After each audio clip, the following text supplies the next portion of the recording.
When we knew this PDP-11 was coming, we stumbled on this operating system that was being developed at AT&T Bell Laboratories called Unix. I remember writing a letter to them asking about it. Next thing I knew, I got a letter back that says, okay, you can now have it. And we were the first licensed customer, in quotes, of Unix outside AT&T. We worked together with a fellow from Harvard, which was also planning on doing a Unix implementation. So Brent Beyer from Harvard and I went over to Harvard's chemistry building on weeknights and brought the first Unix system up there in late spring of '73 using the Children's Museum's license.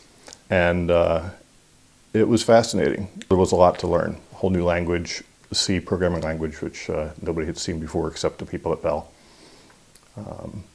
The version of Unix that we got was the first one that was written in C. So as I said, we were clearly bleeding edge. After we got to PDP-11, it opened so many new opportunities to us, including the ability to begin to use it for some of the museum's management needs. And I remember spending several meetings with the museum's management team discussing what it was we were going to do first and how we were going to approach it and all those kinds of things. And I was making these decisions without any formal training in systems theory or in organizational decision making. They simply fell out naturally out of the museum's way of doing things, where you get everybody in a room and you talk about it for a little while and the answer materializes. Happened more times than I can count. So we got the first round membership system functioning, and then the next thing we did was to begin to look at the accounting software. And there was this wonderful budget reporting system, which Tom Goldsmith had put together using a mainframe at StrideWrite.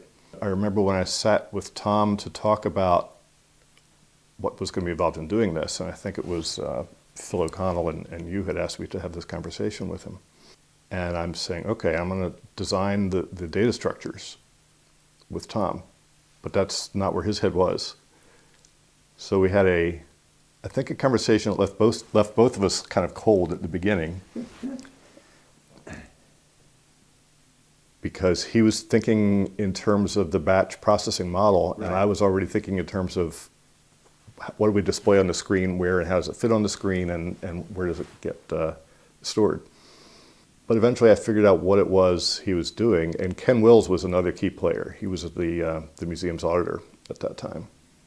I remember him handing me a 8.5 by 11 book, about a ½ inch thick, called something like Teach Yourself Accounting. And it literally was a workbook approach to learning accounting.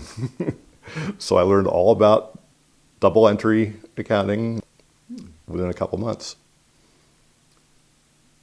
And that led me to think about some of the things that Tom had been doing, because what Tom was really doing was taking the data that Mary Bobine, our bookkeeper, had in her manual ledger sheets and key punching it and turning it into data that could be converted into reports.